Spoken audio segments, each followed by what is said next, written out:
नमस्कार दोस्तों। आज 29 अप्रैल है। जैसा कि आप सब लोग जानते हैं, आज विश्व नृत्य दिवस है, अर्थात वर्ल्ड डांस डे। आप सबको विश्व नृत्य दिवस की बहुत सारी शुभकामनाएं।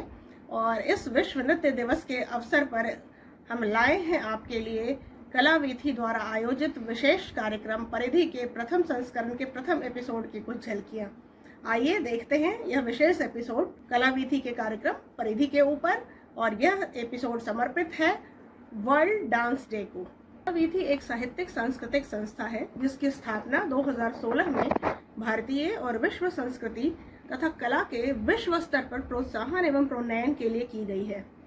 और कलावीथी का यह कार्यक्रम परिधि दो विदुषी कलाकार बहनों के मंजरी श्रीवास्तव यानी कि मेरा और पंखुड़ी श्रीवास्तव की संयुक्त कल्पना का साकार रूप है। मंजरी जी अर्थात मैं मशहूर कवि एवं नाट्यविद हैं और पंखुड़ी जी प्रसिद्ध युवा कथक नृत्यांगना हैं। परिधि कला की विभिन्न विधाओं को ध्यान में रखते हुए शुरू किया गया एक टॉक शो है। परिधि के इस पहले संस्करण के प्रथम एपिसोड में पंखुड़ी जी ने कथक नृत्य के विकास और उसकी बारीकियों पर बातचीत की प्रसिद्ध कथक गुरु पंडित कृष्ण मोहन महाराज जी से। कलावीथी के विशेष कार्यक्रम परिधि के प्रथम संस्करण के प्रथम एपिसोड का आयोजन विगत 13 अप्रैल 2025 को दीनदयाल उपाध्याय मार्ग पर स्थित कला संकुल ऑडिटोरियम में किया गया। कलावीथी द्वारा आयोजित कार्यक्रम परिधि की शुरुआत मशहूर युवा कथक नृत्यांगना और कलावीथी की क्रिएटिव हेड पंखुड़ी श्रीवास्तव ने वरिष्ठ कथक गुरु पंडित कृष्ण मोहन महाराज के साथ की। इस बातचीत में शुरुआत से अंत तक विशेष वक्ता के रूप में कथक जगत की वरिष्ठतम कलाकार सुश्री मंजूश्री चटर्जी बनी रहीं और कथक की बारीकियों को विस्तृत रूप से सभी के साथ साझा किया। पंखुड़ी ने अपने बातचीत की शुरुआत कथक के विभिन्न पहलुओं से की। फिर दोनों गुरुओं जिन्होंने कथक को अपना पूरा जीवन दिया है उनके जीवनानुभवों पर चर्चा की। इस चर्चा ने पिछले 5-6 दशकों में कथक के बदलते परिदृश्य पर प्रकाश डाला। इस बातचीत में कथक की परंपरागत शैली और प्रयोगात्मक कथक का एक तुलनात्मक विवेचन भी उभर कर सामने आया। चर्चा का विषय यह भी था कि वर्तमान समय में कथक के परंपरागत स्वरूप को बरकरार रखना कितना चुनौतीपूर्ण है। परिधि के इस पहले संस्करण के प्रथम एपिसोड में कथक नृत्य की उत्पत्ति, उसके विकास और उसकी बारीकियों पर पंखुड़ी जी ने प्रसिद्ध कथक गुरु पंडित कृष्ण मोहन महाराज जी से, जो कथक के वरिष्ठ गुरु तो हैं ही, पंडित शंभू महाराज जी के ज्येष्ठ सुपुत्र भी हैं, उनसे विस्तार पूर्वक कथक के सभी पहलुओं पर चर्चा की। इस कार्यक्रम में बड़ी संख्या में कला जगत से जुड़े कला प्रेमी व पूर्व एवं वर्तमान शिष्यों ने भाग लिया और कथक नृत्य की गुरुओं द्वारा बताए गए विभिन्न बारीकियों को ध्यानपूर्वक सुना। साथ ही भारतीय कथक नृत्य को निरंतर आगे ले जाने की प्रतिज्ञा की, क्योंकि ये हमारे गुरुओं की भारतीय कला है जो आज विश्व भर में फैली हुई है और इसे आगे ले जाने की जरूरत है। यह पूरा कार्यक्रम रमल एजेंसीज द्वारा प्रायोजित था। रमल एजेंसीज के संस्थापक श्री गोपाल कृष्णन कला हृदय व्यक्ति हैं और रमल एजेंसीज की स्थापना के समय से ही सांस्कृतिक कार्यक्रमों को प्रोत्साहन देने का कार्य कर रहे हैं। श्री कृष्णन कलावीथी की स्थापना के समय से ही कलावीथी के कला प्रोत्साहक की भूमिका में कार्यरत हैं। कला प्रोत्साहक अर्थात आर्ट प्रमोटर। श्री कृष्णन की रमल एजेंसीज पावर इंडस्ट्रीज और फूड इंडस्ट्रीज में अपना योगदान देती है। रमल एजेंसीज अपनी स्थापना के समय से ही कला और कलात्मक गतिविधियों को प्रोत्साहित करती रही है। अभियांत्रिकी की पृष्ठभूमि से होने के साथ ही श्री कृष्णन कला के लिए भी समान रूप से समर्पित हैं। इस कार्यक्रम को सफल बनाने और सहयोग देने के लिए श्री अरुण देव जी, श्री संजीव जी, सुश्री विभावरी श्रीवास्तव एवं कार्यक्रम में आए सैकड़ों लोगों का कलावीथी की तरफ से आभार व धन्यवाद। परिधि आज का ये कार्यक्रम बहुत समझ और सूझबूझ के साथ मैंने और मेरी बहन श्री के मंजरी श्रीवास्तव जी ने प्रारंभ किया है। और परिधि प्रारंभ करने का जो मुख्य उद्देश्य है वो ये है कि हम विभिन्न कलाओं के प्रारंभ और वर्तमान परिदृश्य में जो स्वरूप है उस पर हम वार्तालाप कर सकें प्रतिष्ठित कलाकारों के साथ। और आज की प्रथम कड़ी में जैसा कि हम जानते हैं हमारे साथ जुड़ रही हैं गुरु मंजूश्री चटर्जी दीदी और गुरु कृष्ण मोहन महाराज जी, जो स्वयं मेरे गुरु हैं, जिनके पास में मैंने लखनऊ घराने की बारीकियों को सीखा है। और आज का जो सत्र का विषय है वो है कथक का विकास और आज के बदलते परिदृश्य में कथक का जो स्वरूप है उस पर हम बात करना चाह रहे हैं। जैसा कि हम सभी जानते हैं कि गुरुजी को कथक की कला विरासत में मिली है। आप पद्मश्री शंभू महाराज जी के ज्येष्ठ पुत्र हैं और आपको ये आपके परिवार की परंपरा है। तो गुरुजी मैं चाहूँगी कि आप पहले हमें ये बताएं कि आपके दृष्टि में आप कथक को कैसे देखते हैं, क्योंकि आपने सारी ज़िंदगी कथक को जिया है। तो आपके दृष्टि से मैं जानना चाहूँगी कि कथक क्या है। गुरुजी आपकी दृष्टि में कथक को आप कैसे देखते हैं, क्योंकि आपको ये कला विरासत में मिली है और आप ताउम्र इसे जीते आ रहे हैं। सबसे बड़ी उपलब्धि मेरे लिए यही है कि उस परिवार में मेरा जन्म हुआ और मैं 7वीं पीढ़ी हूँ अपने इस कथक परिवार में। बहुत सी रिस्पॉन्सिबिलिटी मेरे कंधे पे है। रही कथक की तालीम की बात, समय के हिसाब से बहुत बदलता जा रहा है कथक। कथक का जो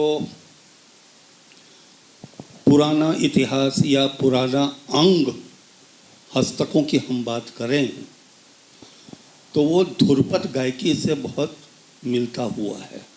ध्रुपद गायकी से मिलता हुआ का मतलब अति विलंबित से चलना। और आजकल के समय में अति तो दूर, विलंबित भी दूर है, क्योंकि हर आदमी सोचता है कि बस यूं गए और यूं आए, हो गए कलाकार। कथक हम लोगों के कंधे पर रिस्पॉन्सिबिलिटी बहुत है। हमारे बुज़ुर्गों की दी हुई चीज़ मैं अभी भी सीखता हूँ, सिखाता हूँ, लेकिन हर स्टूडेंट में कुछ ना कुछ होता है जो मुझे दिशा दिखाता है। रही कथक के बदलाव की बात, तो कथक में आजकल के वक्त में एक वायरस आया हुआ है। वायरस आया हुआ का मतलब ये है कि कथक के नाम पे बहुत कुछ उल्टा सीधा हो रहा है और उसका नामकरण भी कर दिया। तो मेरा कहने का मतलब ये है कि अगर आप सही ढंग से उस चीज़ को नहीं कर सकते हो तो कम से कम हमारे उस बुजुर्गों की चीज़ों को बर्बाद तो मत करो। लेकिन बोले कौन? जो बोले वो बुरा। पहले था क्लासिकल बेस में, अब हो गया है सेमी क्लासिकल बेस में कथक, जो कि कथक के ट्रेडिशनल को बर्बाद कर रहा है। और मैं अपने बच्चों को भी बोलता हूँ कि कुछ भी गलत देखो, लड़ पड़ो, हमारी बुजुर्गों की चीज़ों को बदनाम तो मत करो, बर्बाद तो मत करो। जो उनकी सोच लेके आज कथक पूरे विश्व में है और कथक से ही आपकी पहचान बनती चली जा रही है। तो आजकल के वक्त में कथक को बचाने का प्रयास तो है, और कथक है ख़त्म होने वाला नहीं है। कथक ही एक ऐसा नृत्य है कि उसको अगर आप कहीं पे भी फेंक दोगे वो वाहवा लेके आएगा ही, बशर्ते जो उसको कर रहा है उसके अंदर कितनी काबिलियत है। तो कथक में मेरे पास जो भी सीखता है बच्चा, पंखुड़ी मेरे पास रही है और भी मेरे स्टूडेंट आए हुए हैं, तो इनके पास मेरी दोनों गुरुओं की तालीम है। 2 गुरु माने मेरे पिताजी जो अति विलंबित में चलता था, और उसके बाद महाराज जी की जो लयकारी और गिनतियों का हिसाब है। तो इन बच्चों के पास दोनों चीज़ें मेरे पास से आ रही हैं। और कथक का जहाँ तक भविष्य की बात है, मैगी आप कितने दिन खाओगे? दाल चावल अपनी जगह स्थिर रहेगा। तो ये जितनी भी चीज़ें आ रही हैं कथक के वायरस, ये कुछ दिन के लिए है, उसके बाद ये गायब हो जाएगा। ताव और थई का जो गुरुओं ने मंत्र दिया है वो चलता रहेगा और आखिरी दम तक चलता रहेगा, उसको कोई मिटा नहीं सकता।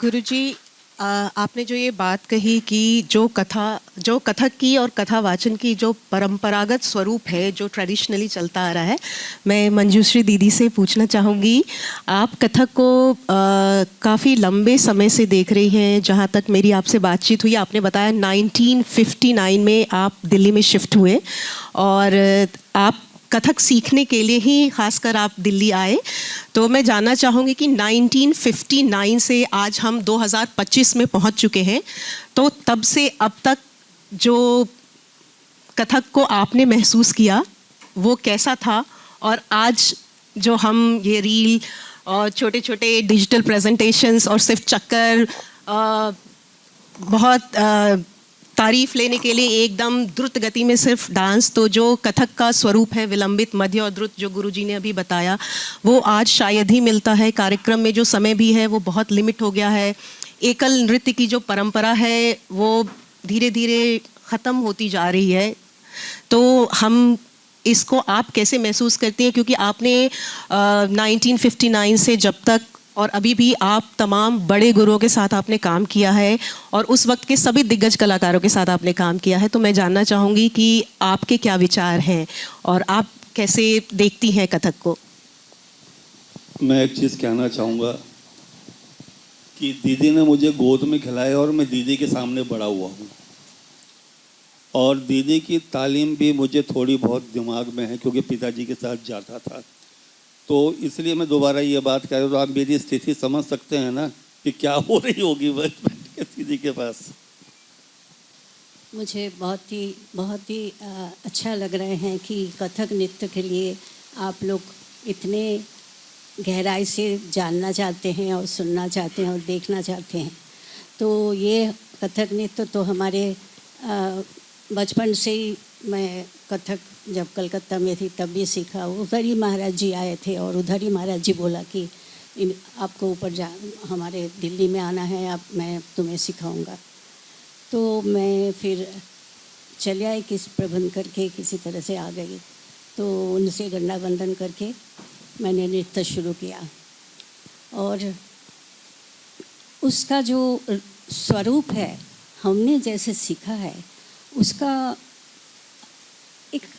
एक बहुत ही आनंद आता है। और मैं जब सोचती हूँ महाराज जी दिखाते थे और मैं लेने का कोशिश करती थी, और जब महाराज जी खुश होते थे तो मुझे बहुत प्यार करते थे और अम्मा जी से बोलते थे आज कुछ खिलाओ इसको, ये अच्छा किया।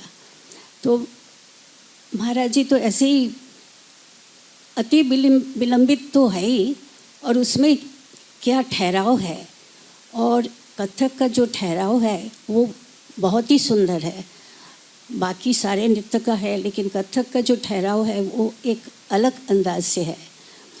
खाली रंगमंच की पूजा से हम लोग शुरू करते थे। रंगमंच की पूजा बहुत धीरे धीरे होता था। मैं थोड़ा बोल के आपको बताऊं? जी जी बिल्कुल बिल्कुल। एक तो रंगमंच की पूजा का फूल देना है, यहाँ पे फूल चढ़ाना है, फिर उसके बाद फिर पानी,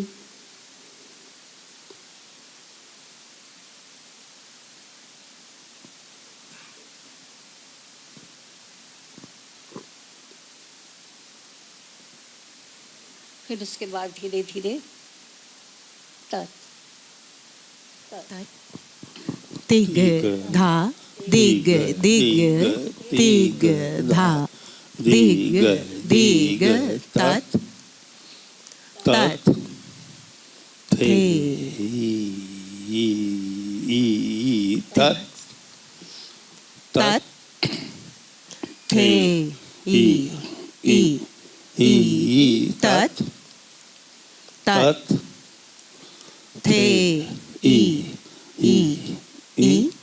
तत् तत् दिग धा दिग दिग तिग धा दिग दिग तत् तत् थे या क्रांत तत् तत् तिग धा दिग दिग तिग धा दिग दिग तत् तत् थे तत् तिग धा दिग दिग तिग धा दिग दिग तत् थे तत् तत् तिग धा दिग दिग तिग धा दिग दिग तत् तत् थे तत् तत् थे। अब देखने में कितनी खूबसूरत चीज़ है, अति विलंबित। अब इसको करने के लिए जो सीख रहा है उसको पेशेंस चाहिए, तभी उसकी गहराई में, एक एक बोल की गहराई में डूब सकता है।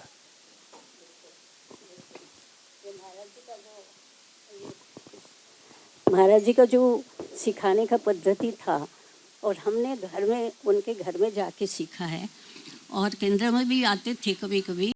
तब भारतीय कला केंद्र महाराज जी जब सिखाते तो भारतीय कला केंद्र था, कथक केंद्र नहीं था। तो भारतीय कला केंद्र में आते थे, कभी कभी मुझे लेके जाते थे। माया राव जी सीखते थे, कुमुदिनी लखिया जी सीखते थे, और रेबा विद्यार्थी सीखते थे। ये लोग सब महान गुरु थे और बहुत ही अच्छा से उन्होंने तालीम लिया है और गहराई से लिया है, भक्ति से लिया है। भक्ति से शक्ति बढ़ जाता है। तो ये हम लोग जो हमारे दर्शक आप लोग हैं, मैं यही कहना चाहती हूँ कि कथक जो हमारे कृष्ण मोहन हमारे गुरु भाई है, उसने जो बताया है, ये एक सोचने की बात है कि एकदम कथक सीख रहे हैं, कुछ अच्छे सीख रहे हैं, लयकारी भी अच्छा है, लेकिन सब कुछ द्रुत में है। तो विलंबित को लोग थोड़ा भूल रहे हैं, क्योंकि चाहते हैं कि जब हम शुरू करें उसके बाद ही हम ऐसे धमाका करना नहीं, बोलना नहीं चाहिए मुझे, लेकिन ऐसे शुरुआत होता है कि तालियां तो खूब बजते हैं, लेकिन जो अगर गहराई से आप सोचो कि इसको और सुंदर करके और अच्छा से, वो लोग लयकारी भी अच्छा है, पैर का जो चलन है वो भी अच्छा है, सब कुछ है। मैं ये नहीं कहती हूँ कि वो लोग, लेकिन उन लोगों को थोड़ा जगाना चाहिए कि आप ये भी ना करके थोड़ा सा शुरू को जो हम लोगों का तालीम था, और ये आप जो गुरु आप लोगों को सिखाते हैं, जो गुरु हैं, उनको भी अपने गुरु का जो तालीम है वो पुराने तालीम को थोड़ा फिर से शुरू करें। तो उसका सौंदर्य बिल्कुल अलग है और निराला है। उसका तो सौंदर्य हम लोग देखे हैं तो हम लोगों को तो लगता ही है। सितारा दीदी इतने बहुत ही तेज में नाचते थे, लेकिन जब शुरू होता था उनका जब शुरू होता था तो उसमें भी उनका विलंबित का एक अलग सा अंदाज दिखता था। रोशन जी भी ऐसे हैं, जो बड़े बड़े जो कलाकार थे उन लोगों को, रोशन जी तो अभी भी है, हाँ। दीदी तो ने इन लोगों का नाच हमने देखे हैं और हम भी थोड़ा करते थे, और हमें भी सारे जितने अच्छे तबला संगत कलाकार थे सभी मेरे साथ बजाए हैं। शांता प्रसाद जी बजाए हैं, किशन महाराज जी बजाए हैं, लतीफ़ अहमद खां बजाए हैं, बाकी जितने भी कलाकार हैं, लतीफ़ अहमद तो मेरे साथ बहुत बजाए हैं। तो ये मेरा सौभाग्य है कि मैं इस घराने में, दोनों घराने के साथ जो मैंने तालीम ली है, पता नहीं मैं कितना दिखा पाई और कितना कर पाई, लेकिन मेरे जो मन से जो करना था वो मैंने किया है, और उसी को मैं पूजा करती हूँ, जब उसी को ध्यान करती हूँ, क्योंकि गुरु ब्रह्मा गुरु विष्णु गुरुदेव महेश्वर गुरु साक्षात परब्रह्म तस्मै श्री गुरुवे नमः। तस्मै श्री गुरुवे नमः। तस्मै श्री गुरुवे नमः। दीदी ने अभी एक बड़ी अच्छी बात कही, और मुझे लगता है कि ये हम सबके लिए सीख की बात है कि भक्ति से शक्ति बढ़ जाती है, आगे बढ़ने का रास्ता मिलता है आपको। तो यहाँ बैठे जितने भी स्टूडेंट्स हैं, मैं उनसे यही कहूँगी कि हमेशा यकीन रखें अपनी शिक्षण पद्धति में, अपने गुरुजी के दिए हुए तालीम में, और उस पर भरोसा रखें। क्योंकि जब मैं भी सीख रही थी तो बहुत सारी बातें हैं जो हमारे पास तक आती हैं, बट आपको हमेशा जो आपको शिक्षा मिल रही है उस पद्धति पर हमेशा यकीन रखें और उसको फॉलो करें, और वो जो भक्ति है वो सच में आपको शक्ति देगी आगे बढ़ने के लिए। और शायद उस शक्ति के माध्यम से ही मैं आज यहाँ तक पहुँच पाई हूँ। मैं गुरुजी का आभार व्यक्त करती हूँ इसके लिए, आपने मुझे जो कुछ भी दिया है। और दीदी ने अभी एक बड़ी अच्छी बात मेंशन की कि पहले कथक केंद्र नहीं था, श्री राम भारतीय कला केंद्र था, और के नाम से था, जी नूपुर के नाम से। जी, मैं इसी बात पर आ रही हूँ गुरुजी। आपसे जब हम क्लास में बात होती थी हमारी, 2005 में मैं पास आई थी कथक केंद्र में, और 2005 से अभी 2025 20 साल लगभग हो गए हैं। तो हमेशा आपसे ये बातें सुनती थी कि माता सुंदरी रोड पर सबसे पहले जब पद्मश्री शंभू महाराज जी आए थे तो उन्होंने वहाँ पर कथक को प्रचार प्रसार के लिए इंस्टीट्यूट शुरू हुआ। फिर वहाँ से कथक केंद्र काफ़ी समय के बाद कथक केंद्र का बहावलपुर हाउस में स्पेस मिला। पिताजी का आगमन, आज जो कथक दिल्ली में है, हम लोग जिनकी वजह से शुरू हुआ उनको हम भूल जाते हैं। सबसे पहले लेडी थी निर्मला जोशी जी, जिनकी वजह से कथक आज दिल्ली से पूरे विश्व में फैला। वो पिताजी को 1952 में दिल्ली लेके आई। पिताजी उससे पहले कलकत्ता में थे। दिल्ली आए तो ये हुआ कि यहाँ पे कथक की शुरुआत करनी है। तो मिसेज चरदराम भरतराम जी तब ये करजन रोड पे रहा करते थे, तो वहाँ पे उनके ड्राइंग रूम में पिताजी ने क्लास शुरू की। और पहली स्टूडेंट थी माया राव जी, जो साउथ इंडिया से आई थी, पहले लेडी। तो ना तबला ना सरंगी, यहाँ पे ताल देना और सिखाना। पुरानी पद्धति में गुरु यहाँ पे ताल जरूर देता है, उससे सिखाया। वो धीरे धीरे करते करते एक ऐसा विशाल रूप हुआ कि वो भारतीय कला केंद्र की स्थापना हो गई। तो उस ज़माने में डागर साहब, नैना देवी, मुश्ताक हुसैन खां साहब, सिद्धेश्वरी देवी जी, परशोत्तम दास जी, उस्ताद बड़े गुलाम साहब भी आते थे। उनको भी मैंने बचपने में देखा है। और भी बहुत से लोग उस ज़माने में आते थे नैना जी के टाइम पे। और एक कठपुतली का भी सेक्शन हुआ करता था, तो उसकी भी कोरियोग्राफी हुआ करती थी। हम तो खैर छोटे छोटे थे। तो आज जो मंडी हाउस का एरिया आप देखते हैं, कोपरनिकस मार्ग है, फिरोज शाह रोड है, ये पहले नहीं था। वो पूरा भारतीय कला केंद्र, जहाँ भी दिल्ली दूरदर्शन है, ये पूरा एक कंपाउंड हुआ करता था। तब भारतीय कला केंद्र वहाँ पे झोपड़ियों में चलता था। फिर 1964 में संगीत नाटक अकादमी ने कथक केंद्र को ले लिया। तब फिर हम यहीं बगल में ही माता सुंदरी रोड है, हम यहाँ जहाँ बैठे इसके ठीक पीछे, तो 2 नंबर माता सुंदरी रोड में हम लोग आए। वहाँ पे क्लासेस चलती रहीं। एक साइड में भारतीय कला केंद्र की, जहाँ रामलीला तैयार होती थी। एक साइड में कथक के, जहाँ पे सुंदर प्रसाद जी, सिद्धेश्वरी जी, गुरु परशोत्तम दास जी, मनिका प्रसाद जी, बहुत बड़े हाफिज अली खां साहब, अमजद अली खां साहब के वालिद साहब, उनको भी देखने का मुझे सौभाग्य मिला है। तो मैं अपने बच्चों को भी बोलता हूँ कि मैं इतना किस्मत वाला हूँ कि इतने बड़े बड़े गुरुओं के दर्शन मुझे प्राप्त हुए। और उनकी जो जो चीज़ें मैंने सुनी हैं या देखी है, उन चीज़ों को उस ज़माने में तो कंप्यूटर था नहीं, मोबाइल था नहीं कि हमने रिकॉर्ड कर लिया, सारा यहाँ होता था। और आज भी भगवान की दया, गुरु का आशीर्वाद है कि जो मैंने पहला टुकड़ा सीखा था वो मेरे दिमाग में अभी भी है। और मेरे जितने ये स्टूडेंट यहाँ पे बैठे हैं और पंखुड़ी, पहला टुकड़ा मैं वही सिखाता हूँ कि जो मेरे गुरु ने मुझे आशीर्वाद के रूप में दिया। गुरु जी एक बार पढ़ंत कर दें उसकी, पहले टुकड़े की प्लीज।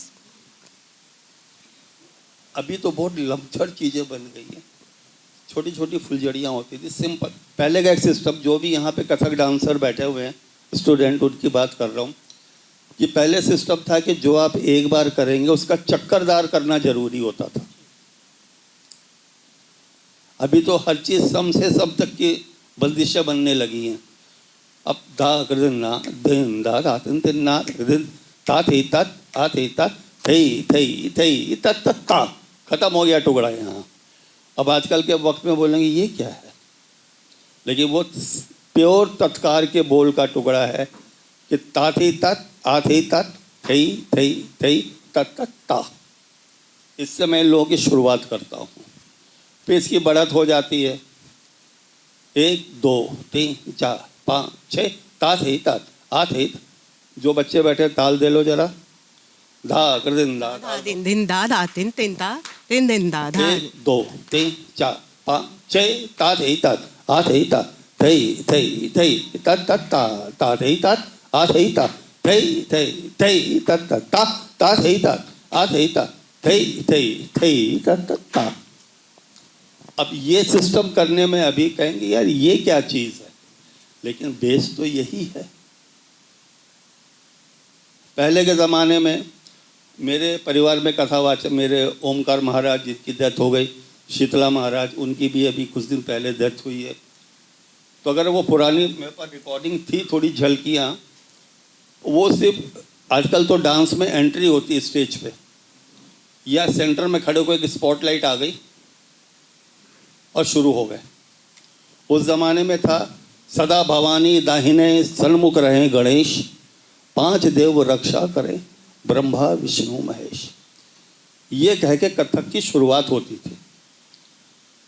अब तो एक बोल भगवान का होगा, उसमें 4-8 का म्यूज़िक बजेगा पहले, तो भगवान जी तो साइड हो जाते हैं, म्यूज़िक ही म्यूज़िक रहता है। तो ये कथक में परिवर्तन आ गया है। वंदना को, श्लोक को कीर्तन रूप बना दिया गया, छोटी छोटी कहानियाँ डाल दी गई। कहानी एक अलग है। अब जैसे हम लोग कहते हैं हमेशा एक गत निकास देखिए। अरे भाई ये तो बता दो कि गत निकास है कितने प्रकार की। निकास माने निकास, निकल के आ गए, पिक्चर हॉल में भी जाएंगे लिखा रहता है निकास एग्जिट, वो हो गया निकास। और जहां आपने पलटा लिया वो हो गया गति निकास। घूंघट की गत देखिए, जबकि वो घूंघट की गत भाव है। कृष्ण बने, भावगत हो गई। गद भाव एक कहानी की दाल अलग होती है, पनिहारी की गत है, कालिया दमन की गद भाव, वो गद भाव है। ये भावगतों में आ जाता है। ये चीज़ पुरानी जो मैंने सुनी अपने बुजुर्गों से, अपने गुरुओं से, पुरानी बंदिशें उलझी हुई हुआ करती थी। एक सुना देता हूँ कि दीदी सुनाएंगी। दीदी के पास बहुत मटेरियल है, बहुत पुरानी तालीम की चीज़ें हैं। और पढ़ंत हिंदुस्तान में दीदी जैसा पढ़ंत नहीं है। मैं खुद दीदी को फॉलो करता हूँ। दीदी से सुन सुन के मैंने सीखा कि पढ़ंत में उतार चढ़ाव क्या होता है। अब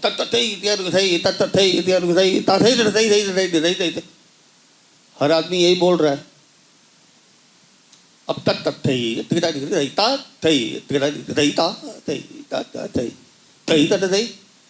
उसका ग्राफ तो बनाओ।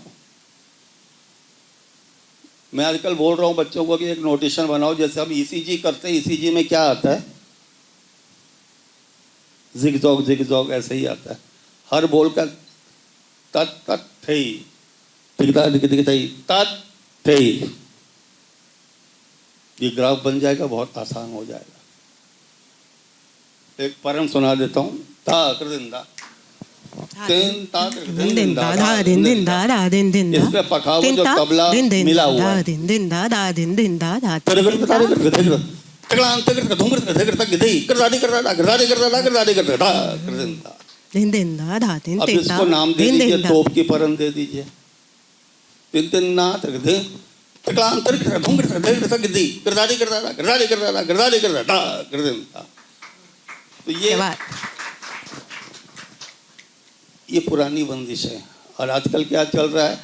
धगित तगटे तग तग तेरे गिटे तग तग तेरे तगटे तगा,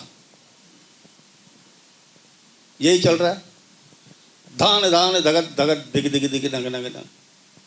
और बहुत हुआ तो कृतक धुन धुन नाटे थे टा धा दिन टा कृ धा दिन टा। अब कृतक धुन धुन की लैब कहाँ है आपको पता है? अति दुरुत में है। जी सही बोल रहा हूँ मैं। पिताजी कराते थे दिन ना ना दिन ना दिन ना दिन ना ना दिन ना दिन ना ना दिन ना कृतक धुन धुन नाटे थे टा धा दिन ना कृ धा दिन ना काटे थे धा दिन ना काटे थे धा दिन ना कृ धा दिन ना काटे थे धा तुम दा काटे थे धा तुम दा काटे थे धा तुम दा दिन ना ना दिन ना दिन ना, ये जाता था। अब है कृतक धुन धुन नाटे थे धा धा दिन धा लास्ट शब्द बना दिया उठा के। यहाँ गुरुजी ये कहना चाह रहे हैं कि कथक में जो हम लय की बात करते हैं, विलंबित, मध्य, द्रुत और अति द्रुत, आज जो सारा नृत्य हम कर रहे हैं वो सिर्फ एक स्टैटिक लय में हो गया है। द्रुत का फॉर्मेट रखते हैं और उस पर ही पूरा डांस, मोस्टली डांसेस कर रहे हैं। अभी उन चीज़ों को नहीं बरता जा रहा है जो परंपरागत पुरानी शैलियों में, कथक की पुरानी शैली में था। पहले नर्तक विलंबित करते थे, फिर मध्य की लय पर जाते थे, फिर द्रुत की लय जाते थे और फिर अति द्रुत में नृत्य करते थे। तो उस परंपरा को अभी मेंटेन करना बहुत ज़रूरी है, क्योंकि अगर हम उसको नहीं मेंटेन करेंगे तो जो हमारी ये पुरानी बंदिशें हैं उसका जो चलन है वो धीरे धीरे ख़त्म हो जाएगा। गुरुजी, आगे सत्र में मैं पूछना चाहूँगी कि तबले के बोल और तबले की बंदिशों को जब हम डांस में यूज़ करते हैं, मैंने कुछ बंदिशें सीखी हैं आपसे, जो आपने मुझे सिखाया, तो मैं चाहूँगी आप उस पर कुछ बात करें। और दीदी आप भी हमें मार्गदर्शन करें, क्योंकि गुरुजी ने जैसा भी बताया कि आपकी पढ़ंत बहुत अच्छी है, तो हम ज़रूर सुनना चाहेंगे, आप हम सबके साथ साझा करें। मैं शुरू में मैं अपना महाराज जी के नाम से शुरू 2 परण सुनाना चाहती हूँ।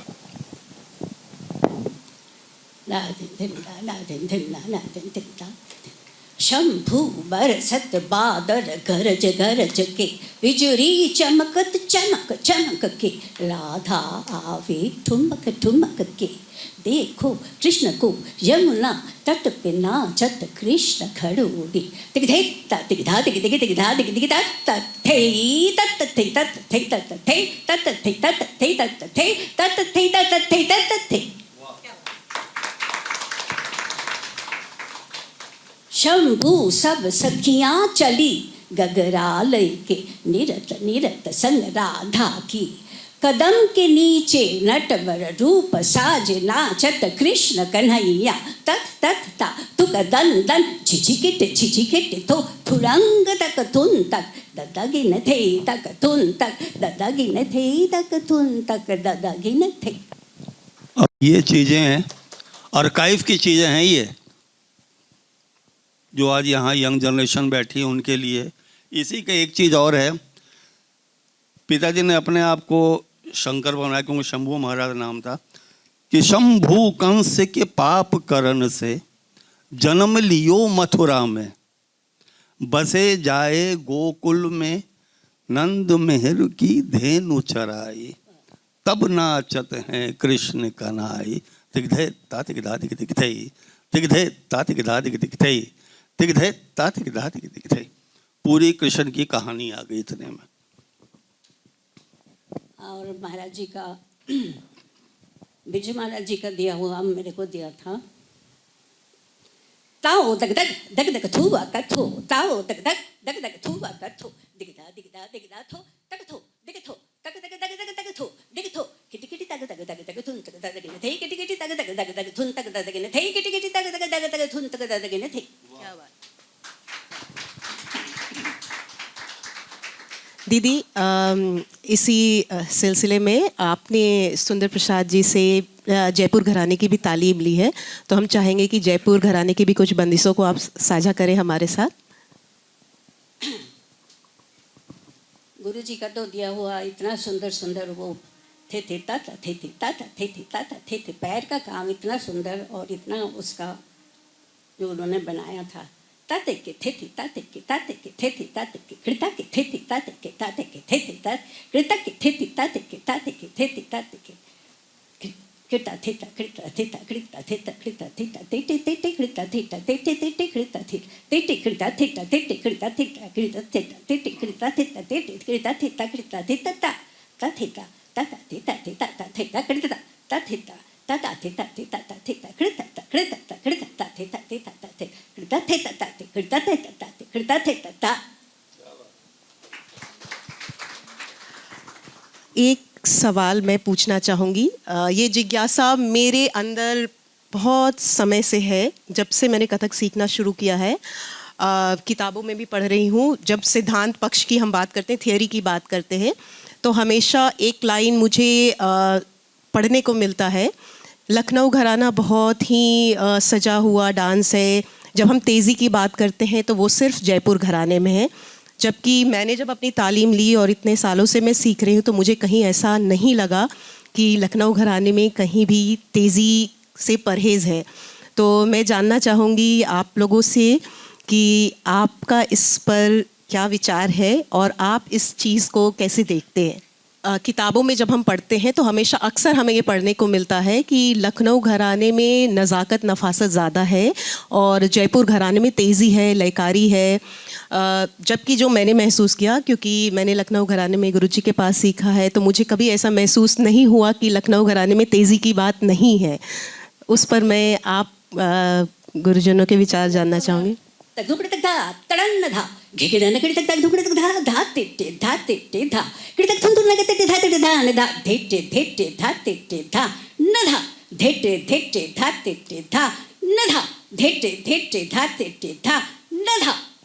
गुरुजी एक बंदिश।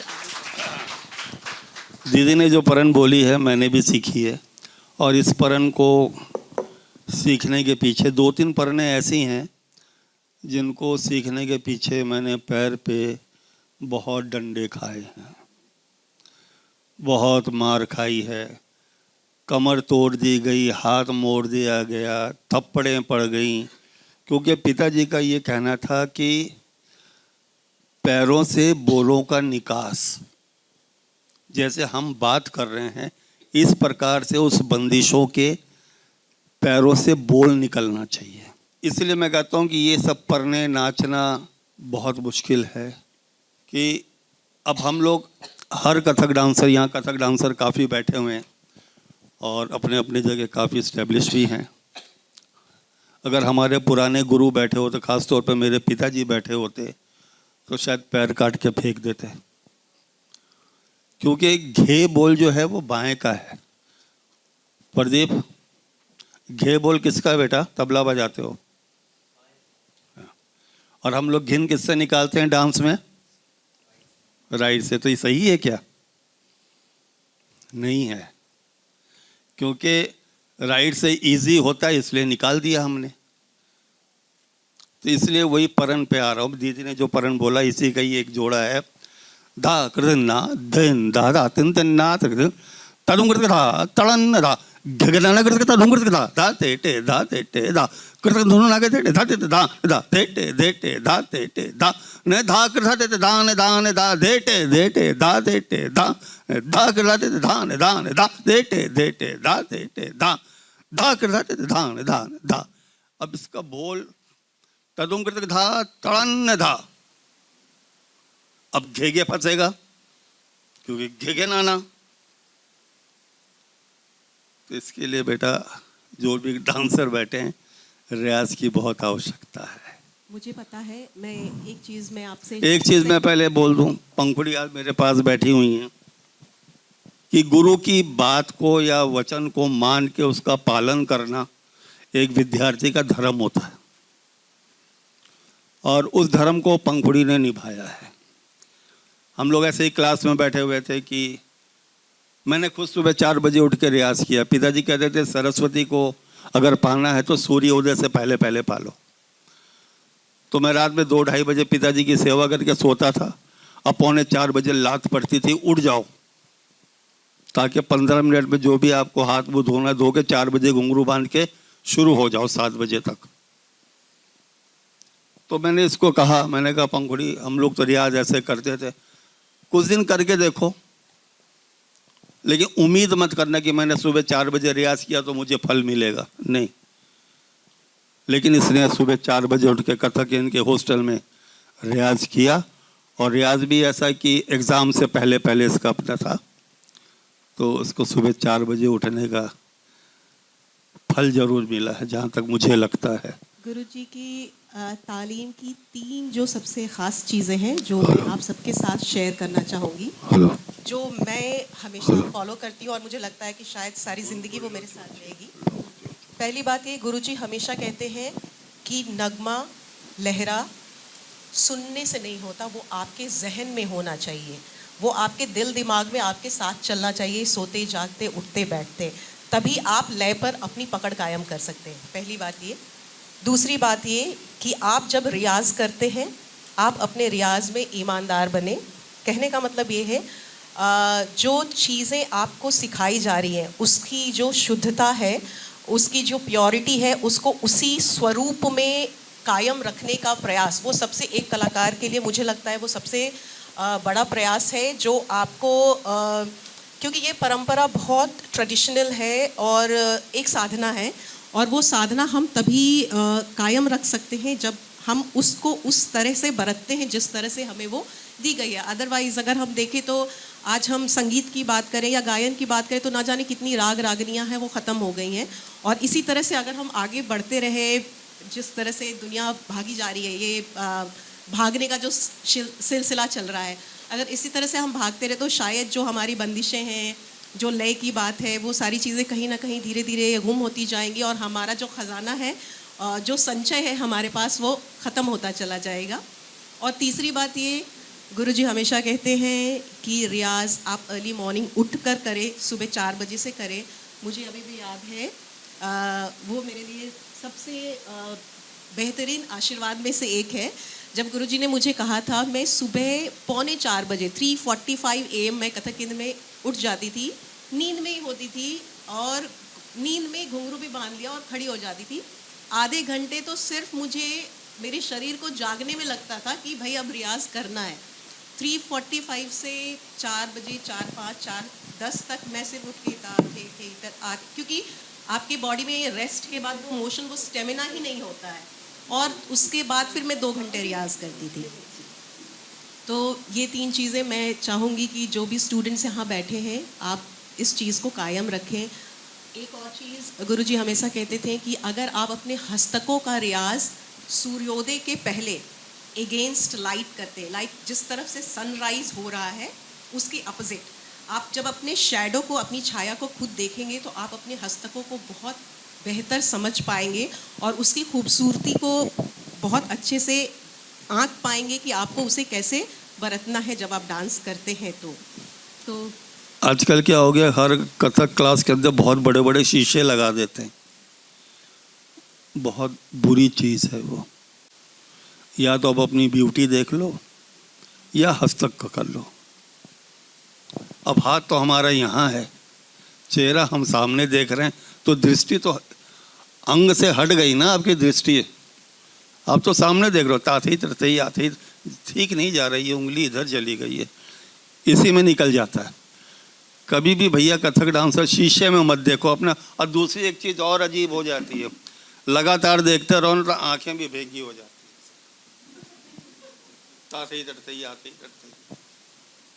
ये बहुत प्रैक्टिकल बता रहा हूँ, हंसने की बात है लेकिन बहुत प्रैक्टिकल है, ये हो जाता है। मैंने अपनी क्लास में शीशा कभी नहीं लगवाया, पूछ लो इन लोगों से। और लोग कहते हैं अंग देखने के लिए शीशा चाहिए। आप शीशा देख के घूमो, चक्कर आने लगेगा आपको। शीशा आपकी एनर्जी वैसे ही खींचता है। मैं भी सैलून में बैठता हूँ तो आंख बंद करके बैठता हूँ, भैया बना दो दाढ़ी जो भी है। खोलता हूँ तो सर मेरा घूमने लगता है, क्योंकि शीशे में कुछ ना कुछ डिफेक्ट होता ही होता है। तो शीशे से दूरी रहना चाहिए। गुरुजी एक सवाल पूछती हूँ, कथक में जो बोलों की संरचना है, क्लास में आपने हमें बहुत बार समझाया है कि बोल हमेशा खुलते हुए होने चाहिए, या दोहरे बोलों का प्रयोग हम कैसे करते हैं। जैसे तकिट दिकिट की आपने कई बार तिहाइयाँ सिखाई हैं, तो उसका प्रयोग हमेशा वो खुलते हुए बोल होनी चाहिए, लाइक बोलों की बढ़त दिखनी चाहिए। आजकल क्या हो गया कि जो बंदिशें तो बन जाती हैं। अब जैसे अभी जयपुर की बात चल रही थी, अगर जयपुर में तैयारी थी तो ये नज़ाकत कहाँ से आ गई? अब भाई अगर कोई है तो बता दो मेरे को। यहाँ पे लखनऊ हो, जयपुर हो, हर एक चीज़ में हर एक है। और आजकल के वक्त में 101% लोग एक दूसरे की चीज़ नाच रहे हैं, लेकिन नाम नहीं लेंगे, कह देंगे तो हमने खुद बंदिश बनाई है। पहले बंदिश बनाना सीख तो लो यार। बंदिश है ऐसी, मुखड़ा कहीं का है, एंड कहीं का है। कृदा दा कृति कड़ान दा कृत तक धूम कृत गिरतान दा दा दा गिरी ना ना ना। अरे भाई अब कृदा दा कृति कड़ान दा कृत तक धूम कृत गिगतान दा तान दा तगड़ा ता दा गण तक दी कृतान ता कृतान दा कृतान दा कृतान दा। ये है पूरा बोल। अब मुखड़ा तो ले लिया कृदा दा, और फिर धगित तगड़ी तक तक तेरे तक तक तक तक आकर दे दे दा दा दा करेगी ना ना ना करेगी। ये उसका हैंड है। तो आधा वो लखनऊ एक बोल आधा लखनऊ एक बोल मिला के एक घराने में ऐड हो गया। तो भैया कम से कम बंदिश बनाना सीख तो लो। वही मैंने कहा ना शुरू में कि हमारे बुजुर्गों की बंदिशों को बर्बाद करने का हमारा अधिकार नहीं है। अभी मैंने एक वीडियो देखा था, पकड़ना जरा,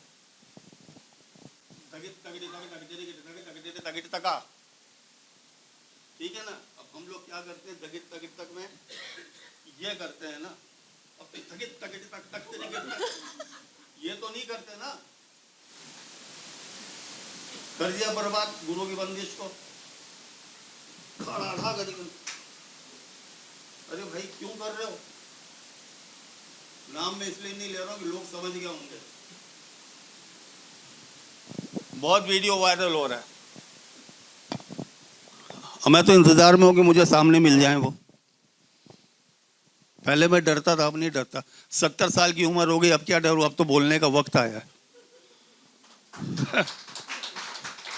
दीदी गलत तो नहीं कह रहा हूं? गुरुजी पहले मैं डरता था यार मैं बोल दूं तो कहीं मारी ना दे मेरे को।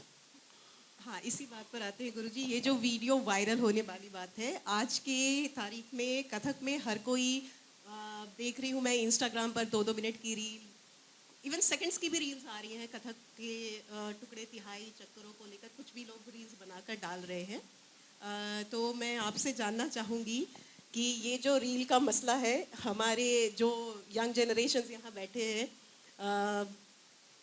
उससे हम कैसे निजात पाए? मुझे लग रहा है उनके पास तालीम ही उतनी है, रील तक ही तालीम है, उसके बाद की नहीं है। क्योंकि हम दूसरी और चीजों में क्यों नहीं ऐसा देखते, कथक में ही क्यों देखते हैं? फिल्मी गानों को कथक की हस्तकों के साथ ऐड कर दिया गया। जो चीज़ हमारे बुजुर्गों ने भी फिल्मों में कंपोज किया, लेकिन उन्होंने कभी मंच पे उसका प्रदर्शन नहीं किया है, वो फिल्म के लिए ही था। लेकिन अब तो लोग बुला रहे हैं, उनके वर्कशॉप करा रहे हैं भाई। वो धोती कुर्ता पहन के पहुंच जा रहे हैं, वर्कशॉप ले रहे हैं और नाम बड़े बड़े गुरुओं का ले रहे हैं। जी गुरुजी, आज की तारीख में एक्सपेरिमेंटल कथक, फ्यूजन कथक, बॉलीवुड कथक, ये बहुत सारे। अरे भाई फ्यूजन मैं भी करता हूँ, लेकिन मैं तो हमारा जो एक फ्रेम है मैं उससे बाहर नहीं जाता हूँ ना। फ्यूजन का मतलब क्या है कि हम दरवाजा तोड़ के बाहर निकल जाएं। हम भी फ्यूजन करते हैं, मेरे भी आइटम है, सारे हस्तकों के मूवमेंट हैं। रिदम में जरूर थोड़ा बहुत परिवर्तन मिलेगा, लेकिन उसमें मैं बैंड नहीं बजवाता हूँ। हमारे जो भारतीय साज है वही बजवाता हूँ, रिदम पैटर्न, क्योंकि रिदम मुझे बहुत पसंद है। और हर इंसान के अंदर रिदम है और रिदम रहना भी चाहिए। अगर रिदम नहीं है तो वो शून्य है। आज हम बात करके गर्दन भी हिला रहे हैं तो वो भी एक रिदम में है, और 4 बीट हमारे हार्ट में चलती ही रहती है। अगर वो 4 बीट बंद हो जाए तो बहुत गड़बड़ है। तो परिवर्तन तो है, कुछ दिन चलता है, उसके बाद फिर आना तो लौट के घर ही है। वो कहते हैं ना, घर को बुद्धू लौट के आए, क्या है वो कहावत है? लौट के बुद्धू घर को। हाँ, तो वो वापस आना ही है, यहाँ से बच के नहीं जा सकते वो। मंजू दीदी, मैं आपसे पूछना चाहूँगी, आज कथक में अगर हम मोस्टली जो परफॉर्मेंसेस देखते हैं, बैठकी भाव की एक बड़ी सुंदर परंपरा है कथक में, जो अब बिल्कुल भी देखने को नहीं मिलती है। जैसा गुरुजी ने बोला कि अभी वंदना करो, कीर्तन करो, कुछ में हर एक लाइन हुआ, उसके बाद एक म्यूज़िक का लंबा चलन होता है, फिर आप भाव कर रहे हैं। तो जो बैठकी भाव है उसमें वो भाव की प्रधानता ज़्यादा होती थी, म्यूज़िक उसमें कम होता था। तो मैं चाहूँगी कि आप ऐसा कुछ। म्यूजिक ये चलेगा। हाँ, हम लोग हमारे महाराज जी, शर्मा महाराज जी का जो बैठकी भाव दिखाते थे, उसमें बस एक बार उन्होंने गाया, वो लाइन को गा दिया, फिर उसके बाद उसको भाव दिखाया, उसमें वो हस्तक वगैरह उसको ज़्यादा चलता था। आँखों का जो उनका भाव तो बिल्कुल ही अनोखा था। महाराज जी का जो शंभू महाराज जी का भाव, एक बार मतलब बैठ जाए तो और उनको देखना शुरू करे तो रात आधा हो गया तभी भी लोग बैठे हुए हैं उनके भाव देखने के लिए। क्या सुंदर भाव दिखाते थे, क्या उनका एक एक मतलब जैसे बातें बोलते हैं ना, ऐसे आंखें उनको बोलता था, ऐसे भाव दिखाते थे। शंभू महाराज जी का जो भाव है वो तो हम लोगों का वो देखने का सौभाग्य हुआ कि क्या भाव क्या होती है। उसमें से हस्तक तो थोड़ा सा चलता है लेकिन आंखें ही चलता रहता था उनका, ऐसे करके एकदम। एक बार जब देखे तो उसका जो लगता है कि हाँ भगवान को बुला रहे हैं, तो भगवान को बुलाने का क्या तरीका है। और फिर अपने सीधा जाके कोई समुंदर के गहराई में चले गए, उसमें से भाव जो है फिर उठ गए। बहुत ही सुंदर उनके भाव, तो मैं तो कुछ भी नहीं दिखा पाती हूँ। मैं बहुत अपने आप को मैं बहुत कमज़ोरी समझती हूँ कि हमने महाराज जी को इतना देखा है लेकिन उनके भाव का इतने से भी नहीं ले पाई। जी, आप क्या कहना चाहेंगे बैठकी भाव में, क्योंकि बैठकी भाव पिताजी जहाँ भी जाते थे तो बचपन में जाता ही था मैं। बैठकी भाव का चलन धीरे धीरे क्या हो गया कि जब से मंच पे कार्यक्रम होने लगे, क्योंकि पहले तो महफिलों में था, दरबारों में था, तो बैठकी था, मंच पे आया तो कई वर्षों तक तो चला। उसके बाद उसमें म्यूजिक प्रधान ज़्यादा हो गया कि घिर घिर आई बादरा, ठीक, एक लाइन ले लिया, घिर घिर आई बादरा, डां डां डां डां डां, अब सरोद बज गया, 6-8 का सरोद बज गया। उसके बाद आया चमके गज बरसे में, डां डां डां डां डां। तो वो क्या हुआ, भाव से हट गए कि दीदी गलत तो नहीं कह रहा हूं, क्योंकि वो फ्लो टूट गया, तो वो क्या म्यूजिक प्रधान हो गया।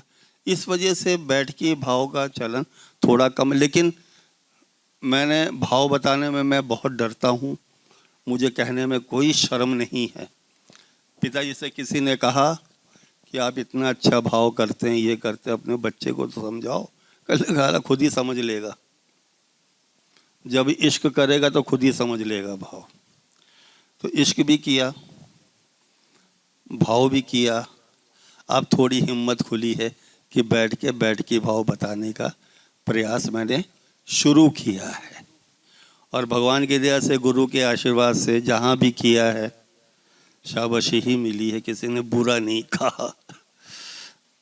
तो ये तो एक गुरुजी, आपसे जानना चाहूँगी कि आपने शंभू महाराज जी की भी नृत्य परंपरा को बखूबी देखा है, और आपके पिताजी के निधन के बाद आपने पंडित बिरजू महाराज जी के पास में आपने पूरे नृत्य की तालीम ली। तो जो दोनों गुरुओं की तालीम में जो एक मुख्य डिफरेंस आपको लगता है, क्योंकि दोनों ही लखनऊ घराने के हैं, तो जो एक मुख्य अंतर आपको महसूस होता है वो क्या है? देखो, पिताजी की जब डेथ हुई 1970 में, पिताजी की डेथ हुई, तब मेरी उम्र शायद 14 साल या 13 साल की रही होगी। सन 70 के बाद से 2-3 साल, 4 साल 5 साल बड़े कठिनाइयों के रहे मेरे जीवन में। लेकिन मैं जाता था भैया के पास, महाराज जी के पास, तो उन्होंने ही हाथ पकड़ा। उसके बाद धीरे धीरे मुझे भैया की ट्रेनिंग समझ में आई। ये जो उपजदारी, लयकारी, लय में खेलना, हस्तकों का सुधार। अब पहले ज़माने में 5 बोले तो 5 हस्तकें थी, ठीक है ना। तो खूबसूरत बनाने के लिए महाराज जी ने 5 को 3 हस्तकों में उन 5 बोलों को जोड़ दिया। तो चीज़ वही है लेकिन प्रेजेंटेशन बदल गई। यही रहा दोनों गुरुओं के तालीम में मेरे। गुरुजी, आपने महाराज जी के बहुत सारे नृत्य नाटिका में आपने बहुत सारे कैरेक्टर्स किए हैं। हाँ, मैं चाहूँगी कि उन कैरेक्टर्स को आप हमारे सामने साझा करें, हमारे ऑडियंस के साथ। नहीं, मैं असल में 1968 में पहला महाराज जी का प्रोडक्शन हुआ था माता सुनी रोड में, कृष्णायन। तो उसमें मैं छोटा कृष्ण बना था और उसमें एक सीन, वो कालिया दमन आता था। तो उस वक्त कालिया जो बने थे प्रताप पवार भाई बने थे, और वो विशाल यहाँ पे सांप का वो लगा के पूरा फन वन, और दो नागिने, एक तरफ शाश्वती जी एक तरफ भाश्वती जी, दोनों वहीं पे। मैं ये सवाल इसलिए पूछ रही हूँ क्योंकि ये सारी कहानियाँ, बहुत सारी चीज़ें, ये सिर्फ हमारे क्लास तक सीमित है, जो ऑडियंस तक नहीं पहुँच पाती है। और ये टॉक शो शुरू करने का जो हमारा मुख्य उद्देश्य है, ये यही है कि उन चीज़ों को आप तक पहुँचाना जो शायद ही मैक्सिमम लोगों तक पहुँच पाती। क्लास में जो 8-10 बच्चे बैठे या जो स्टूडेंट्स बैठे, उन तक सिर्फ ये बातें रह जाती है। तो मैं इस वजह से ही हमने इस टॉक शो को शुरू किया है। नहीं तो वो था, तो हम भी छोटे ही थे, निक्कर पहन के अपने रिहर्सल में पहुंच जाते थे। पिताजी को बिल्कुल पसंद नहीं था, वो कहते थे बैले में जाएगा बैल बन जाएगा। तो नहीं है, तो खैर वो विशेष चरण राम जी ने कहा, चले गए।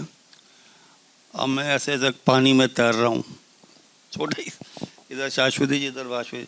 अब वो डायलॉग क्या चल रहा है, तुम तो हो अति सुंदर बालक, कहीं कारण काली दह आए, सुन विनती तुम जाओ यहाँ से। तो मन में तो हुआ भाग जाऊँ मैं, प्राण बचे तुम रो नहीं पाए। अब वो कंस जो नाग बने हुए थे उनको देख के तो मेरी हालत वैसे ही खराब थी। अब उसके बाद महाराज जी ने क्या किया, घूम घूम के आके धमार सीधा शुरू हो गया, पूरा धान धान दादा करतक दान दान दादा करतक दारी करके दारी करके दारी करके दारी करके दा।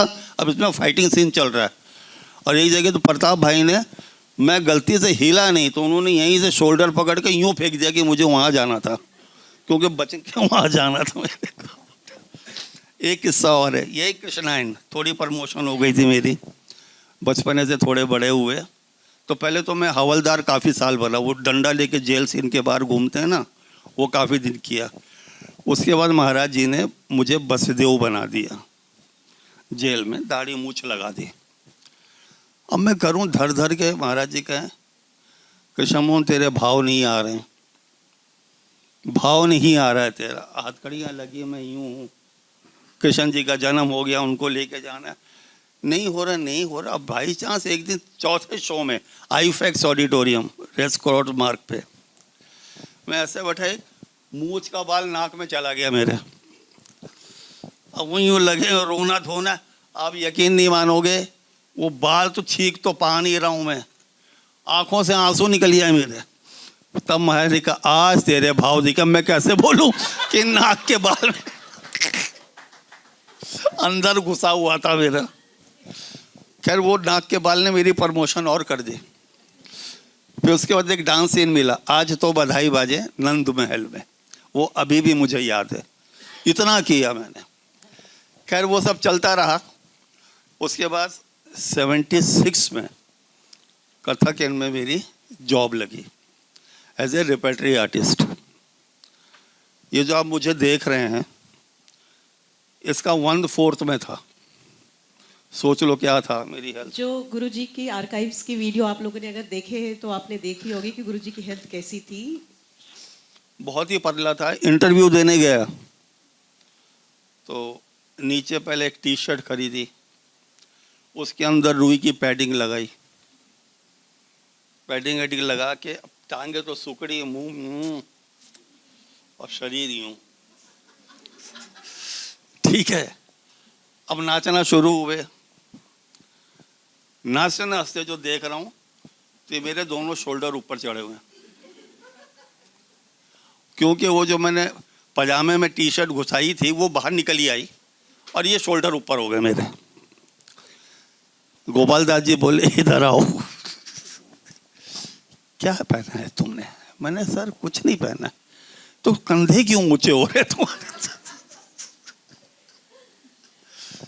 इस टाइप की मतलब चीज़ें होती रहती हैं हम लोगों की। उसके बाद एक वो गुरुजी, आपके दो कैरेक्टर बहुत इम्पोर्टेंट आपने किया। एक पवन का कैरेक्टर जो आप हमेशा हमसे क्लास में आप साझा करते हैं, और दूसरा लोहा में आपने कैरेक्टर किया है। कुमार संभव पहले, तो उससे पहले हमारे एक सीनियर थे ज्ञान मदनानी जी, उनके चक्कर बहुत तैयार थे। मतलब लोग मिसाल देते कि एक तरफ टेबल फैन चला दो और उनको घुमा दो, स्पीड मैच करना मुश्किल हो जाएगा, इतना फास्ट घूमते थे वो। तो पिताजी ने भी मुझे कराया था। पिताजी की टेक्निक अजीब थी। हमारे घर में एक डॉगी था, तो ऐसे यहाँ ही बैठी रहती थी, फीमेल थी। वो थोड़ा उसका दिमाग बिखरा होगा शायद। मैं रियाज कर रहा हूँ, शाम को 4:30-5 बजे के टाइम की बात है। पिताजी का हाथ लग गया उसके पूंछ पे लगते वो फुर्र घूमने लगी। जैसे घूमने लगी उसका टेटुआ पकड़ लिया, बोले चुपचाप बैठी रहे। लड़के देख इसको, मुझे दिखा रहे हैं, नाम नहीं ले रहे हैं, लड़के। मैंने कहा जी इसको मैं छोड़ रहा हूँ और इसके पूंछ पे मारूंगा, जैसे ये घूम रही वैसे घूमना शुरू कर दे। भैया किया, 2 बार नहीं हुआ, 4 बार नहीं हुआ, लेकिन बाद में करते करते वो स्पीड आ गई मेरे। और उस जमाने में चक्करों के मामले में चरण गिरधर चांद, नारायण प्रसाद जी के बेटे, एक पैर पे दोनों चक्कर लेते थे वो। मतलब हुर्र जो घूमे तो फिर अब फिरकी की तरह। तो पिताजी ने कह दिया इससे ऊपर घूम के दिखा। उस जमाने हम लोग ना अपन में बहुत हेल्दी कंपटीशन करते थे। दुर्गा लाल जी थे, चरण गिरधर चांद, कालिया प्रकाश, गोरिया प्रकाश। ऐसा रियाज होता था क्लास से पानी निकलता था, वो पानी नहीं था, वो पसीना हुआ करता था, इतना रियाज होता था। तो क्या बोल रहा था मैं?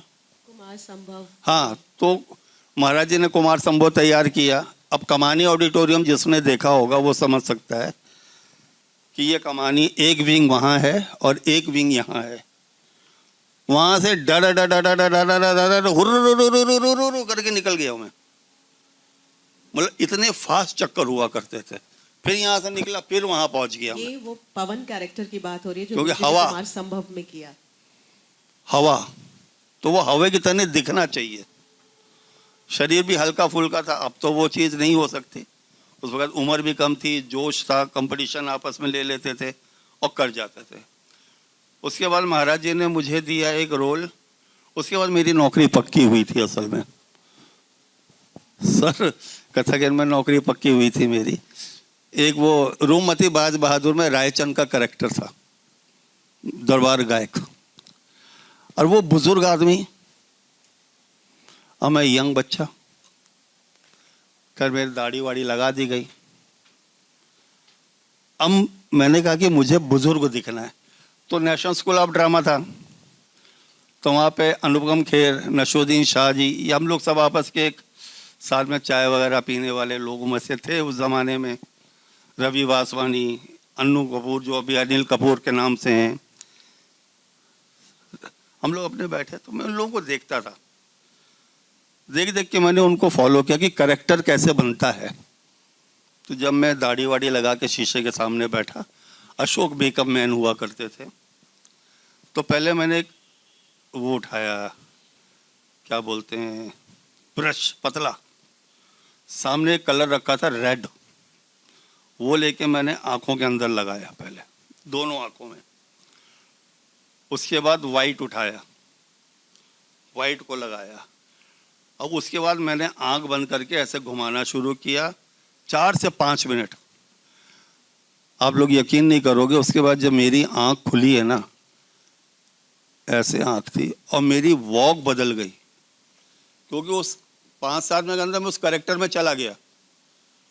और कमानी में जब ये एंट्री ली मैंने उस टाइप की, एकदम तालियां बज गई। वहाँ से मैंने कैरेक्टर कैसे होता है वो सीखा। और हमारे सीनियर थे प्रदीप शंकर जी, उनसे मैंने कॉमेडी सीखी। हम पहले एक दूसरे से सीखते थे, अपने सीनियर से। आजकल तो हर डांसर कोई सीनियर से सीखता नहीं है।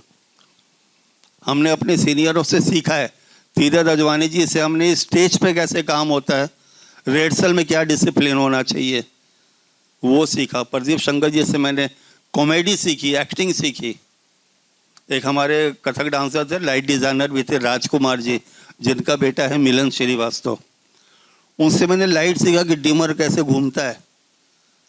तो शौक था, वो शौक था, वो सीखा, तो आज आपके सामने है। लेकिन आजकल के बच्चे सब सीखना ही नहीं चाहते, लेकिन फिर भी मैं जोर मारता रहता हूँ कि सीखो। कॉस्ट्यूम कैसा होना चाहिए, क्या कलर आपके स्किन पे मैच करेगा, ये सब नैना देवी जी को देखा है, सीखा है, देखा है, तो करके करता हूँ। गुरुजी, अभी आपने एक बात कही, रिहर्सल और रियाज के लिए भी एक डिसिप्लिन। बिल्कुल। तो मैं चाहूंगी इस पे क्या डिसिप्लिन वो आप तब उस वक्त में आप लोग फॉलो करते थे? रिहर्सल में क्या होता है, आजकल खड़े हो गए, अब चक्कर का पीस आया, हाँ हाँ ठीक है, उंगली घूम रही है, क्या हो रहा है, चक्कर हो रहा है। और ये एक हादसा हो चुका है चिन्मय मिशन में। मेरा प्रोग्राम, मेरे कथक इनके बच्चों का वो डिग्री जिसमें देते हैं, रिदम ऑफ लाइफ, नहीं वो दीक्षांत समारोह में, तो एक फ्रांस की लड़की थी, जब रिहर्सल करे क्लास में पीछे, तो मैं सोचता था पीछे जगह नहीं है, इसलिए उसने हो गया है। स्टेज में शो में पहुंच गए, रिदम पे था आइटम, पूरा आइटम हो गया, एक स्लांट लाइन बनी थी, सब चक्कर ले रहे हैं, वो पीछे खड़े हुए क्योंकि उसकी आदत बैठ गई। महाराज जी कहते थे कि रिहर्सल को कभी रिहर्सल समझ के मत करो, उसको प्रोग्राम समझ के करो। हम लोग सोचते हैं प्रोग्राम में तो हो ही जाएगा, लेकिन रिहर्सल में भी वही धारणा, वही चीज, वही फोर्स होना चाहिए, तब जाके वो चीज पॉलिश हो पाती है। गुरुजी हमेशा कहते हैं कि दूसरी रिहर्सल में पहली रिहर्सल से ज़्यादा एनर्जी होनी चाहिए। और मेरे जो कुछ फ्रेंड्स बैठे हैं पीछे, हम लोगों ने बहुत सारी ऐसी डांस कोरियोग्राफीज की है गुरुजी की, जो 15-15, 20-20 मिनट की कोरियोग्राफी सिर्फ रिदमिक, और एक रिहर्सल्स हम लोग, एक कोरियोग्राफी की रिहर्सल्स हम लोग कम से कम 4-4, 5-5 बार करते थे विथ द सेम एनर्जी। गुरुजी कहते थे ऐसा नहीं है कि कोई भी चक्कर नहीं लगाएगा या फुटवर्क आपके नहीं होंगे। और पूरी क्लास करने के बाद, और गुरुजी के क्लास का जो ट्रेंड था जब हम लोग कथक केंद्र में सीखते थे, मैं जब पोस्ट डिप्लोमा में पहुंची, फर्स्ट ईयर करना है, second year, third year, then post diploma 1, और तब आप अपनी फाइनल पोस्ट डिप्लोमा फाइनल की क्लास करेंगे और तब आपकी क्लास फिनिश होगी। तो हम लोगों ने इस तरह से क्लास किया है और इस तरह से रियाज किया है कि आपकी क्लास करने के पहले आपको 4 घंटे का रियाज दूसरे डिफरेंट क्लासेस में है, और उसके पहले 2 घंटे का आपका खुद का रियाज होना चाहिए। मुझे अभी भी याद है, मीनू बैठी है पीछे, नेहा स्थाना बैठी है, हम लोग गुरुजी की क्लास में आने के पहले हम लोग पसीने से बिल्कुल गीले होते थे। जब गुरुजी क्लास में आते थे उसके बाद फिर हमारी क्लास शुरू होती थी। जहाँ लोग सोचते हैं, अब जब लोग सोचते हैं कि हाँ भाई रियाज हो गया, ख़त्म करते हैं, वहाँ से तब हमारी तालीम शुरू होती थी जब हम लोग सीखते थे। तो दीदी, तो आप लोग के ज़माने में पता नहीं कितनी कठिन तालीम का प्रोसेस रहा होगा।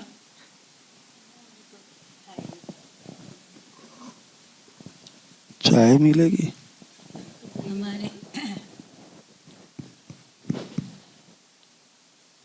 हमारी तालीम तो ऐसे होती थी, जब गुरुजी के पास भी जाती थी, गुरुजी मतलब सुंदर प्रसाद जी, उनके साथ भी हम लोगों का तालीम बहुत सुंदर होता था, बहुत अच्छे थे से, क्योंकि दुर्गा लाल जिसको आप बोलते हैं, हम दुर्गा बोलते थे, दुर्गा लाल मेरे साथ नगमे में बैठते थे और देवी लाल जी तबले में ठेका देते थे। तो मेरा ये सौभाग्य हुआ कि रोज़ सुबह जब मैं जाती थी तो वो दोनों रहते थे, और देवीलाल जी और दुर्गा लाल, देवीलाल जी को मैं देवीलाल जी बोलती थी, दुर्गा को दुर्गा बोलती थी। तो हमारे साथ मतलब वो लोग ठेके और नगमा देते थे, और उसके साथ गुरुजी हमें तालीम जो देते थे वो उसी ठेके के साथ और नगमे के साथ उसी को करना है। तो हम लोग इतना मतलब ध्यान से करने का कोशिश करते थे, कितना निकलते थे वो तो मुझे मालूम नहीं है, लेकिन एक अंदर में एक शांति मिलता था जो भी मतलब करते थे। और गुरुजी तो मतलब इतना, ये गुरुजी महाराज जी के पास मैं जब सीखने गई थी ना, तो एक दिन वहाँ पे गुरुजी आए थे और गुरुजी आके मेरा डांस देख रहे थे।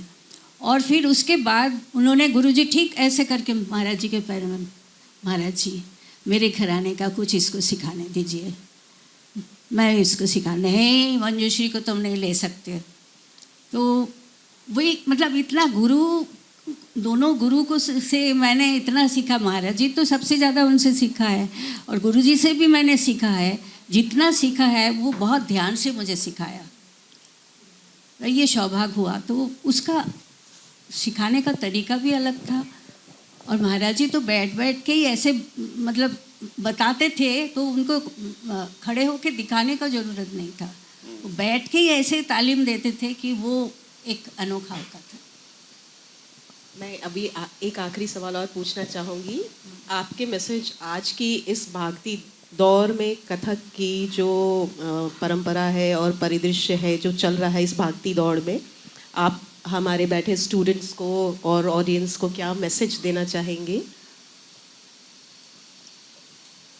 क्या क्या मुझे समझ नहीं आया, फिर से बोल। आजकल जनरेशन अपनी की बोलते हैं कथक के विषय पे जाते जिला। अच्छा, तो अभी तो किशन मोहन बहुत कुछ बोला है, आप लोगों को सुन लिया होगा। वो तो इतना सुंदर खुल के बोलता है, मेरे से नहीं होता है। मैं तो बस देखना मुझे पसंद है, सुनना मुझे पसंद है, लेकिन मैं खुद नहीं इतना कुछ बयान नहीं कर सकती। तो इसीलिए जो भी मतलब इसने कहा है वो पूरा बातें हो गया है। अब आगे इसके आगे कोई बोलने का कोई ज़रूरत नहीं है कि तालीम कैसे होता था और उस समय का मतलब गुरु लोगों का जो तालीम होता है वो जैसे ये है महाराज जी का बेटा, वो उसको कैसे लेके उसको घुमाता था, फिराता था, उसको सही तरह से करने का और ये उल्टा तरह करने से का इसको मज़ा आता था क्योंकि वो छोटा था। तो उसमें एक अलग आनंद आता है। लेकिन सही तरह से अगर तालीम लेने के अगर महाराज जी का जैसे मूड हो जाए कि तालीम दे रहे हैं और उसमें अगर थोड़ा सा भी इधर उधर हो, महाराज जी तो ऐसे ही मतलब किसी को भी बात नहीं सुनने देगा। बस ये चीज़ तुमने कर नहीं पाया, ये अभी करो, अभी करो, अभी करना है, इसको ठीक से करो, ध्यान से करो, जो चीज़ हमने बोला है ध्यान से करो, अगर नहीं करो तो जाओ, घर जाओ। इतने शब्द था। लेकिन मुझे सौभाग्य हुआ कि उन्होंने कभी मेरे को ऐसे नहीं बोला। ये सौभाग्य मेरा था कि मेरे दोनों गुरु ही मेरे साथ बहुत ही, महाराज जी तो थे ही, गुरुजी भी ऐसे ही थे। और गुरुजी शायद नाट्य शास्त्र में कहते हैं ना पात्र लक्षण। आप इतने अच्छे शिष्या रही होंगी कि वो गुरु हमेशा आपसे खुश रहते होंगे, आपके काम से, आपके रियाज से। नहीं, महाराज जी का तो मतलब मैं उनके बयान करने से मुझे दिल में दर्द होता है कि उनको मैं इतना मानती थी, सचमुच बहुत मानती थी। दीदी को देख के आजकल के बच्चों को गुरु भक्ति सीखनी चाहिए। मैं दीदी से बहुत छोटा हूँ, आप भूल जाता हूँ, लेकिन दीदी का फ़ोन हर दूसरे तीसरे आता है कि शमोन कैमन आचो, तिथि कैमन आचे, भास्वती, हमेशा दीदी पूछती, क्योंकि प्यार करती हैं इसलिए।